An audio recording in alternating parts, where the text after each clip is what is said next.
Welcome to Below the Line, where we talk about working in Hollywood from the crew perspective. My name is Skid. I was an assistant director in Hollywood for the better part of 8 years, and now I'm not. This is the second of 3 episodes focused on projects nominated by the Directors Guild of America, or DGA, for Outstanding Directorial Achievement. If you're joining us for the first time, it might help to go back an episode and start season 4 from episode 1, although it won't spoil anything to listen to them out of order. And while we're not going to intentionally spoil any of the films or television shows we discuss, sometimes things slip out, so please consider this a spoiler warning. Today's panel is a holdover from last episode, so intros will be brief. Katie Carroll, member of the DGA.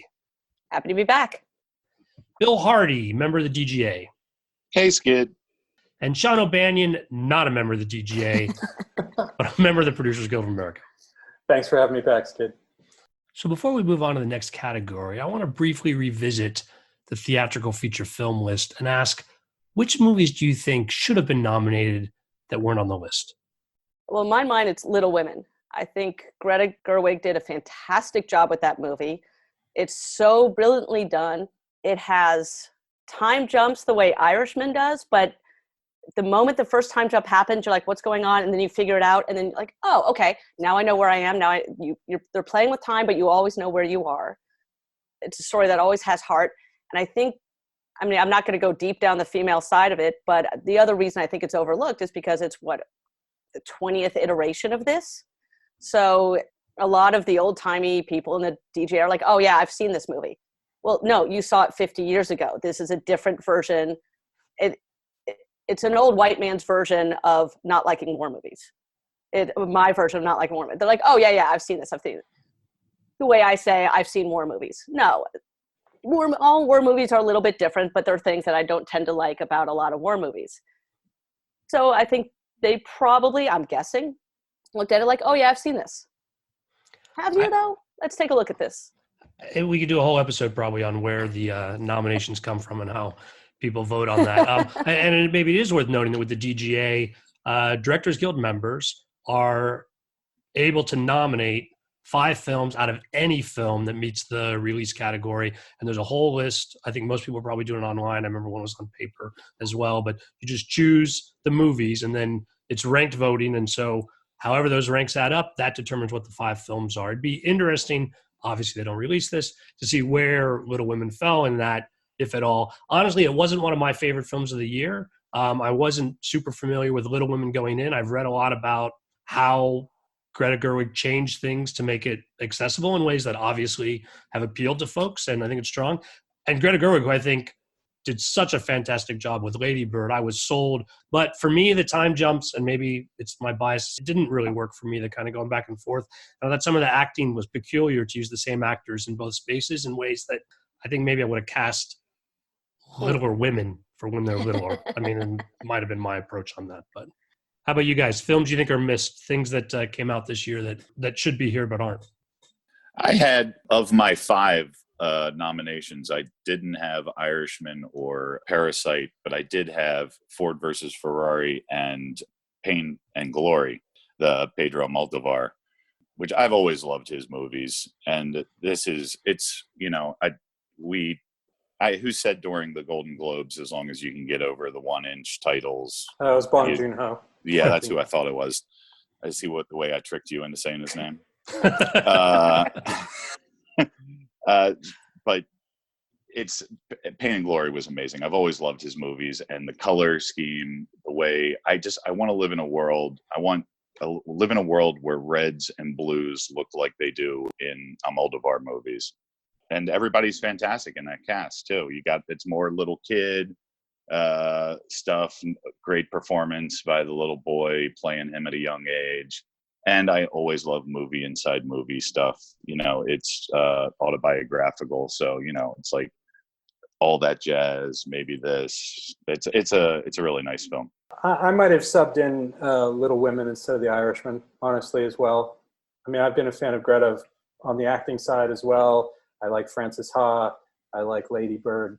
I thought what she was able to do with this story, which I think I saw a version with like Winona Ryder. I don't know if I ever saw the even earlier versions, but I thought what she was able to do both in the writing of it and in the direction made it really almost contemporary and accessible in a way that I don't think the other version I saw ever did. And I thought it was weird that she was sort of passed over. Yeah. For myself, I was actually not good at predicting the movies this year. I had Parasite in 1917 as my votes, but my other three went for Marriage Story, which we haven't talked about at all, but I think is a really well-balanced film, and I think that's a credit on that. Hidden Life, I actually think, if you guys haven't seen it yet, that one's not as much, but Terrence Malick, I have a pretty low bar for Terrence Malick. Since Thin Red Line, I feel like he's been all over the place, but this one, he managed to bring what he does in a way that the story really comes together. So I really like that, but that's not getting a lot of attention. And I also like Ford v Ferrari. I think the complications there, particularly from an AD director's team perspective. And yeah, I did some podcasts on that as well. You know, folks, if you want me to vote for your movies, come do a podcast. Apparently that will sell me on it. But Ford v Ferrari. I will give you Little Women though if you'll drop Jojo Rabbit though. Okay, you want to make that trade? Like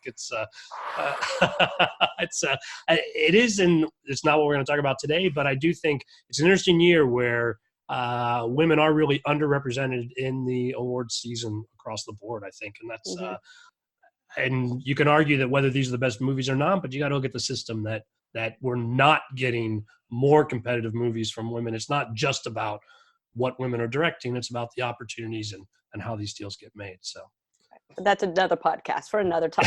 Another podcast for another time. But if somebody from a studio is listening, you know, I have a great problem listening to watching things that I'm told to watch, and that's essentially what happens with screeners. But there's got to be somebody in the middle between the female directors and us voting for them that can actually get us these movies sooner and with more attention. Because, you know, like I didn't even know another podcast, but I didn't even know about Queen and Slim being a first-time director. You know, that's like, and we missed something. I see the way SAG gets their movies with pictures on it, and I know it sounds stupid to say that, but they're being really forced to. They're like, we want you to feel this way about this movie. And then we get nothing. We get it plain so we can make our own decision is the way I think about it. But, you know, I still want more movies. I want a more wide variety. I can't see everything. I do need to be told what to consider.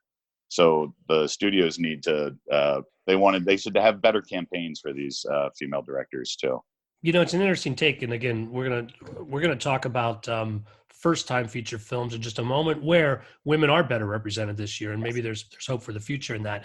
But it's an interesting point, though, that for years and years, the Directors Guild didn't send screeners at all, that you had to go to the theater. Now, they organized a lot of free screenings, and I remember the AMC in L.A., there was a list at the counter that if a DGA member came and showed their card, they could see any of, you know, it'd be 5 to 10 movies, particularly during award season, that you could just go see for free. But there were no screeners. They expected you to watch it in the theater to experience it. But particularly with older voters, I think people weren't going anymore, and some of these movies aren't getting seen at all. And so now we keep track what they've done for the last 3 or 4 years at the really good theaters, where specifically they want directors to go to the nicer theaters like the ArcLight or the Landmark, you can't use your DGA card Friday, Saturdays, and Sundays because they're losing a paying ticket, and that paying ticket is like, that's a good chunk of change for them.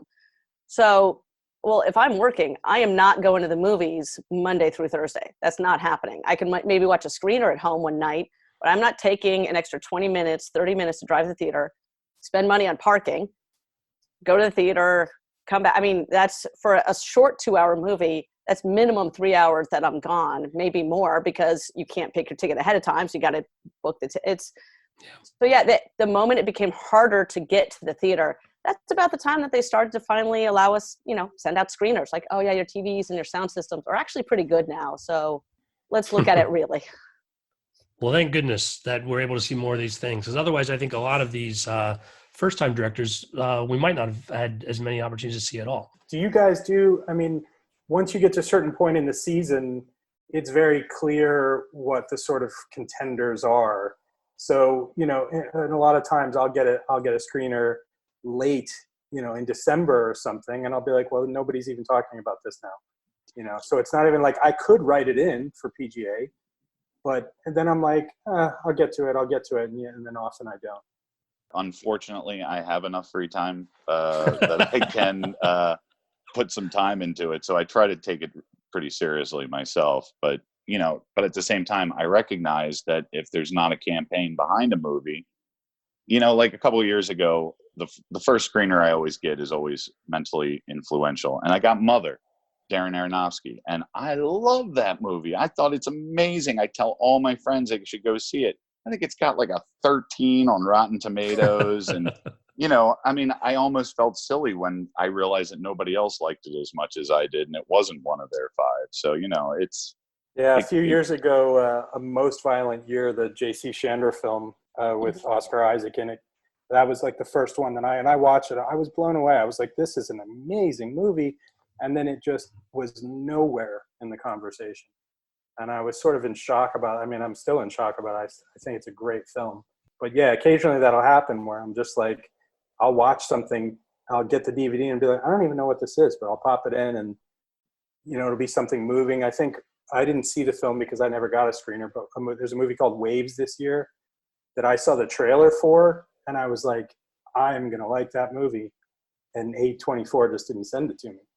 And it just kind of dropped out of the people were talking about Trey Edward Schultz did this movie called Krisha that got a lot of people talking. And it has Sterling K. Brown from This Is Us in it. And if you watch the trailer, you're like, that is an amazingly directed movie. Just from the colors, and that takes place in Florida, and you're like, this is going to be a thing, and it just didn't have the weight behind it, I guess. Hmm. Well, let's turn our attention to the first-time feature film category, where there are a lot of smaller films represented this year. As before, I'll just read through the nominees. And some of these names I'm not familiar with, so apologies in advance if I mispronounce them. But Maddie Diop, a woman, nominated for Atlantics. Alma Harrell, another woman getting credit here, nominated for Honey Boy. Melina Matsoukas, nominated for Queen and Slim. Bill, that's the movie you mentioned earlier. And then two gentlemen who co-directed, I'm presuming, Tyler Nilson and Michael Swartz. They did The Peanut Butter Falcon. And then finally, Joe Talbot is nominated for The Last Black Man in San Francisco. First, let's start with The Atlantics. I watched that film. It's out on Netflix. Who else has had a chance to see it? I did. So I have Bill, not. Okay. So Sean and Katie, you're out of this one. This is going to go a lot faster, I think. Atlantics, Bill, what did you think? Never would have watched it if it wasn't nominated. When I read the description when it came out, it seemed a very straightforward love story to me, and based on the description, I should say. But as soon as I started watching it, I was more interested. I'm like, I don't know anything about this world in North Africa, and it's a migrant story in the sense they're trying to get to Spain. It's about a bunch of girlfriends and boyfriends, and the boyfriends are going to Spain in a boat, and don't tell the girlfriends. That's your setup, I guess. And from there on, the second hour is totally different from the first hour.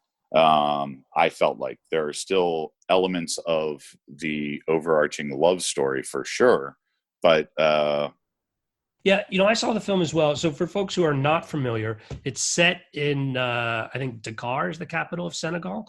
And this is where it takes place. And it is dealing with issues of poverty, some themes we've seen in like Parasite as well, that, and then the story itself. Overall, it's not one of my favorite movies of the year. I also don't know that I would have, it's getting a lot of press and push, not just from Netflix on my app, like telling me I need to watch it, but other places as well. And I think they do a lot of interesting stuff. I think in watching it, the challenges of working in the poor parts of the city and sort of going through, and there are very complicated scenes. There's a lot of driving scenes, surprising amount for, I think, what looks like an extremely difficult area to lock up and actually control all the elements. To some degrui, maybe they're not on this film. Like I don't know a lot about it, but I'd like to see the waivers on that background. I think there was a lot of free background going on there, but that's the border between low budget filmmaking and international filmmaking rules. I've shot in Mexico where the Mexican first AD looked us dead in the eye and said, just ignore the cops. You know, it's like, you don't know what it's, as an American, you don't know what to expect internationally when you're working on something. So yes, it's a interesting story. I liked it. Not a favorite. Yeah. Going on what you guys were saying, I think it's curious on the website or the press release for the first time feature film director, Maddie Diop only has a first AD listed.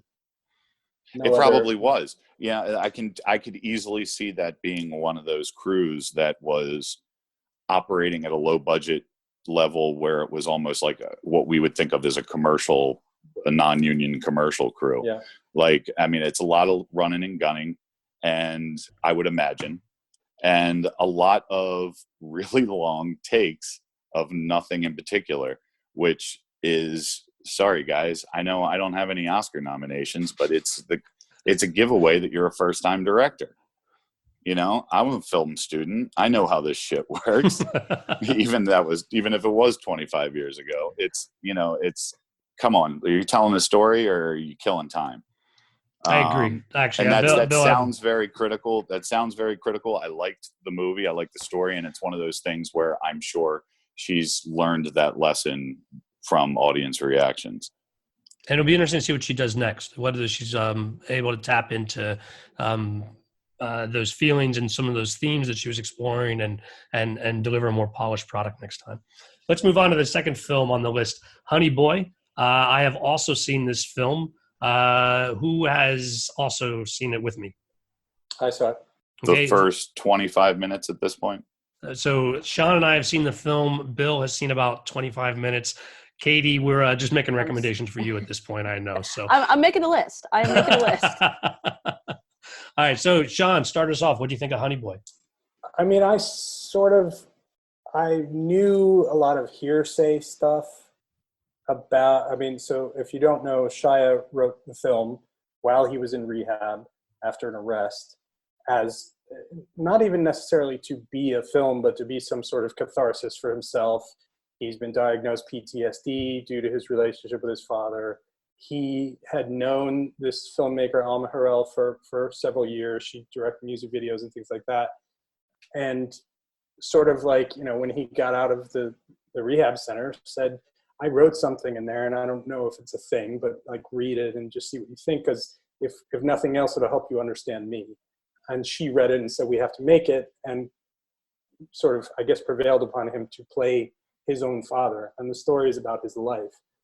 I also got to work with Shia probably a decade ago and really just thought he was lovely. I mean, you know, it was clear that there were things that he was dealing with. And from my perspective at the time, I thought, well, he's just dealing with this sort of fame being put upon him at such a level at this point.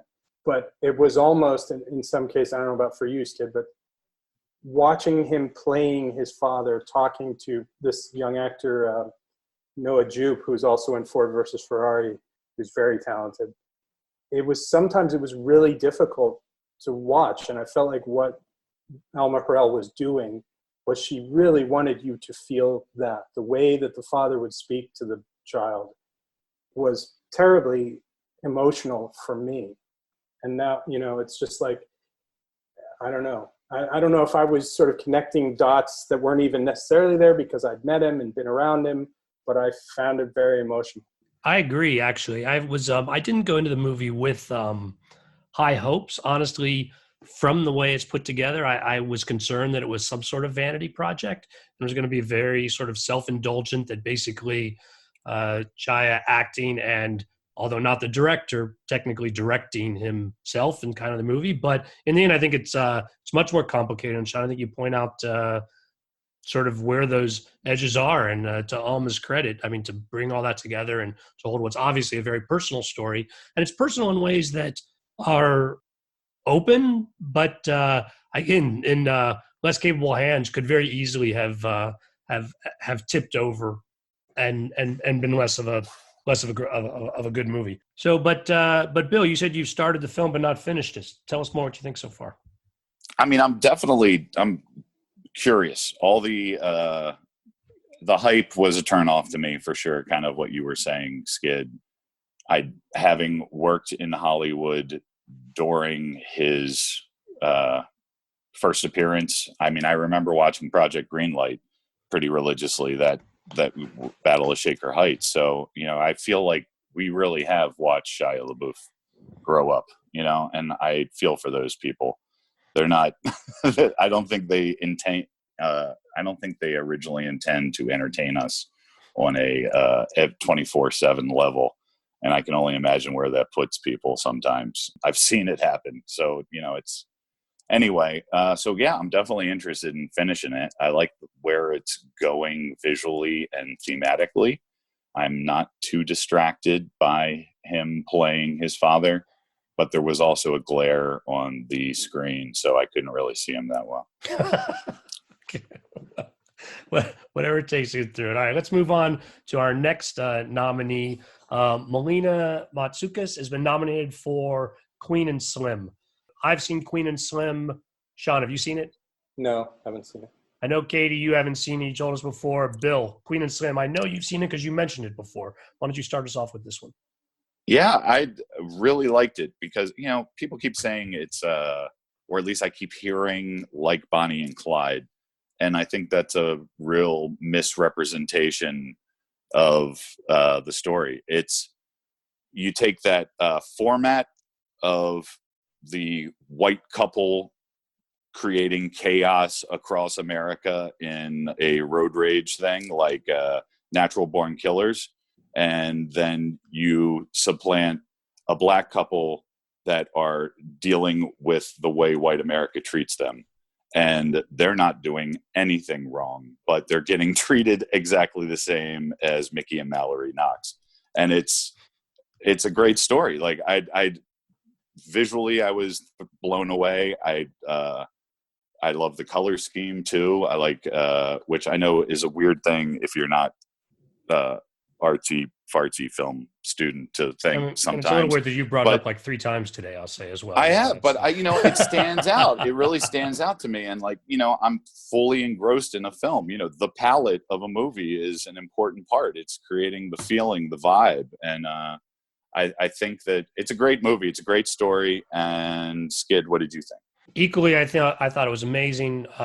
Queen and Slim is actually in my top 10 this year. I would not have guessed it was a first-time director pulling that off, quite frankly, because just things are just really well balanced through the whole thing. As far as the performances are amazing, the story is dealing with serious issues, as you suggested, Bill. But it's not, how to say it. It manages to be in your face without, and it doesn't need to overdo it. Like there's nothing in the filming, like the horrible things that are going on, it just allows to happen, which I think is really a strong credit to the director in the sense that I think a lot of directors have this sort of need to tell the audience how they're supposed to feel about something. And sometimes it can be too much for things that obviously you should feel a certain way.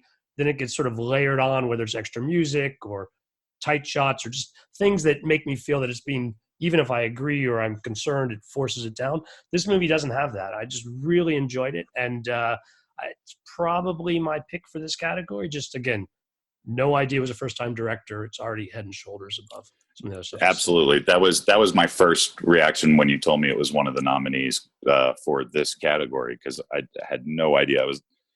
She must have been doing commercials or something before that. It's also, the title of the category is very limiting. Like, if they want it conveys complete inexperience when folks may have been doing this for years and it's the first time they went over 90 minutes.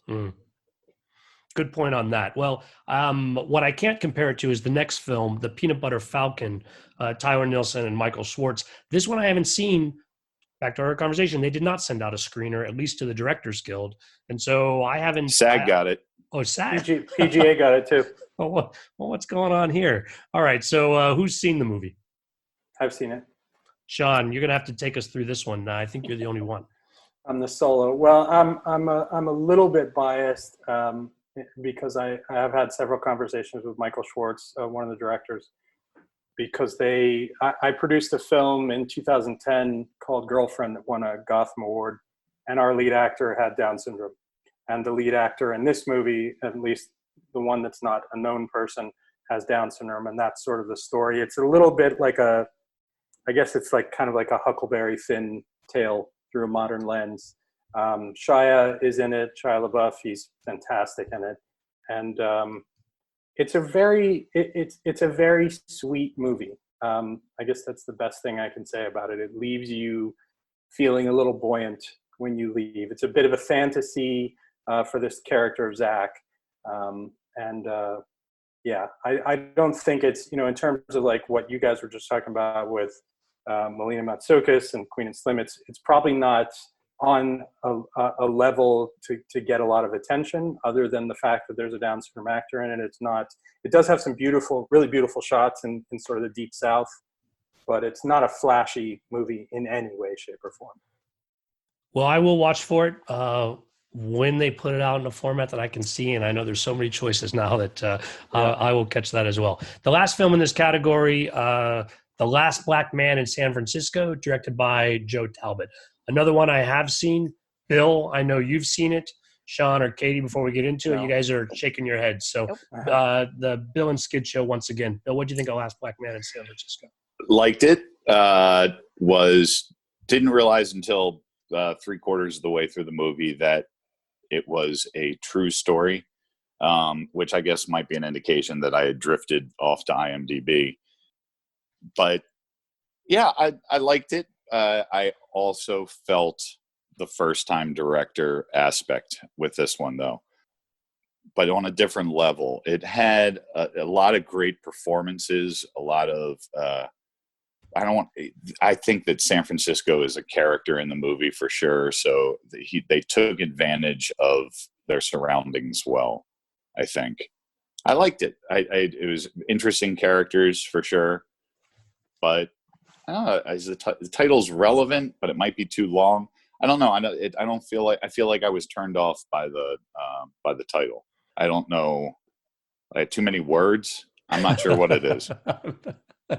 I think I end up in a similar place on this film. I think that there's a lot in favor of it. It is curious to think of it as a first-time director and what they're going to say. I think the film is very showy, but that's the stuff I think is most effective in it. I think that there's some shots where whether they're walking or biking or skateboarding. Yeah, skateboarding is a major part of it's skateboarding is the way you connect to San Francisco, I think, in that movie. And to that point, and your point of San Francisco as a character, I think he does a really, really good job of making those scenes work in ways that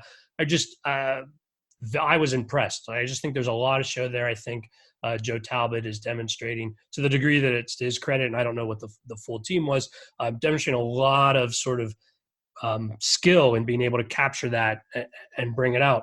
I think in the end, for me, I didn't really enjoy the script. I didn't know it was based on a true story. Not sure where it goes. All of the villains in the film are caricatures, I felt. Like that's so for me, it felt that it was taking sort of a easy way out. Having lived in San Francisco for a while, again, really appreciated seeing the city again and what he did with that. But I wanted, I guess, to go to the next level for me. I want even my villains or the people I don't like or the people who are causing trouble for my protagonist, there should still be a little depth there. I mean, I don't need to have their own scenes, but it's the sort of casualness of sort of the downside, or if you will, the gentrification of San Francisco that I think is really important. But I think when you just make caricatures of the folks who are doing it, it loses some of its power, actually. And for me, anyway. I'm not denying what you're getting at, but in that sense, I saw the play.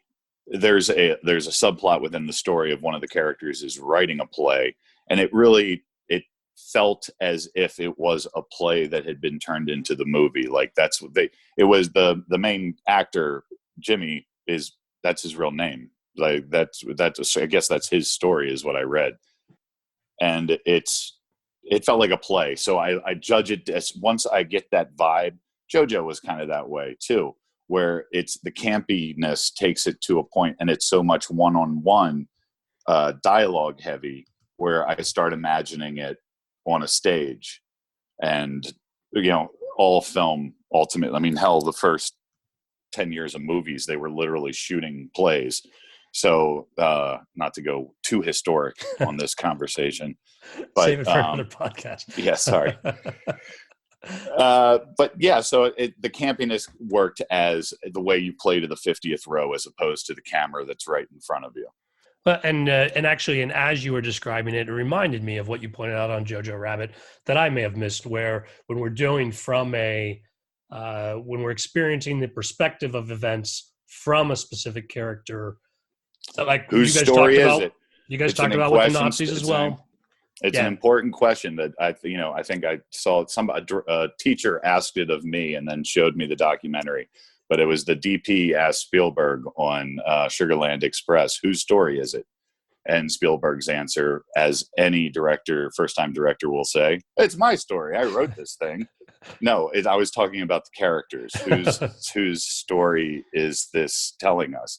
And that's, it's JoJo's story, or in this case, was actually part of the problem. I wasn't entirely sure if it was Jimmy's or Monty's story of the two main characters. And Monty's writing the story, but Jimmy's the main character.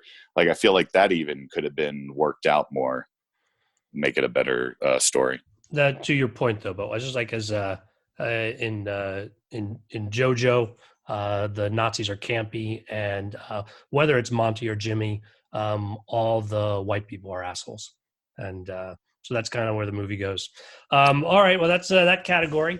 We want to speak. I think what will probably be a brief conversation on the documentary. Can you read them to us?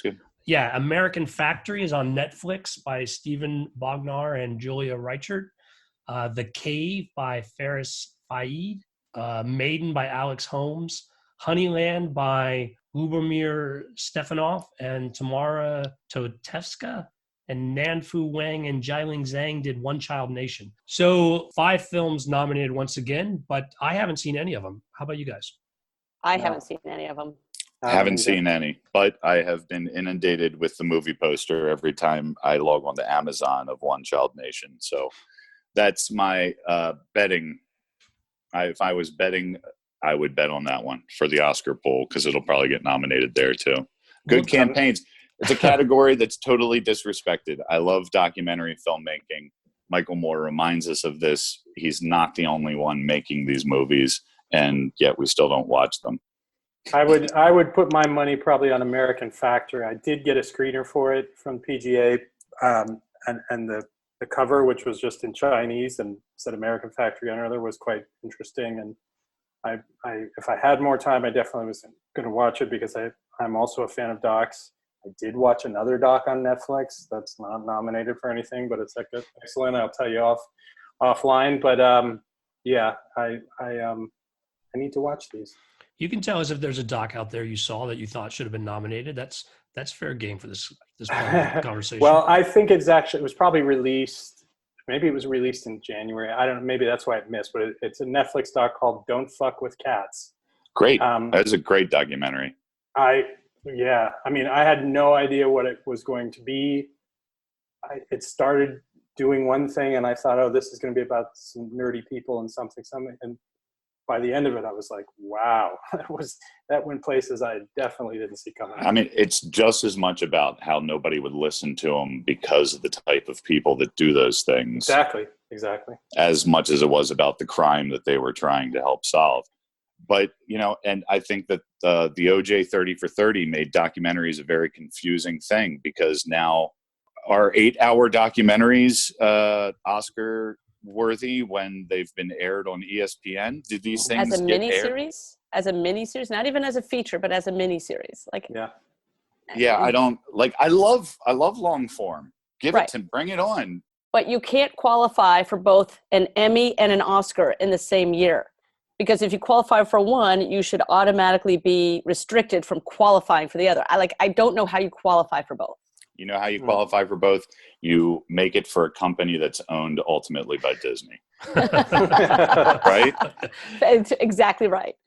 That'll help. Well, I have not seen these. Fuck the mouse. No, cut that out. Sorry, I shouldn't have said that. Well, I don't watch a lot of documentaries myself, not because I'm opposed to the format. I just like to see creatively what people do with when you can actually write the script. But that being said, I'll check out that Cats one. We'll go from there. Well, that's the categories we have for today. Folks, thanks for being here, everyone. Happy to be here. Thanks for having me, Skid. Thanks for having me back, Skid. Appreciate it. Listeners, please join us again for our next episode where we'll review the television categories. In the meantime, you can send email to skid, S-K-I-D, at belowtheline.oneword.biz. That's B-I-Z. I also appreciate your feedback via iTunes, where your ratings and comments really do help us reach new listeners. And Facebook, where for your visual entertainment, I post photos and other behind-the-scenes materials at Podcast Below the Line. Finally, you can follow the podcast on Twitter and Instagram. It's at Pod Below the Line. Thanks to Curtis Five for our music and John Wan for our logo. The logo is available on t-shirts, mugs, and stickers at redbubble.com. Thanks for listening. Join us again soon.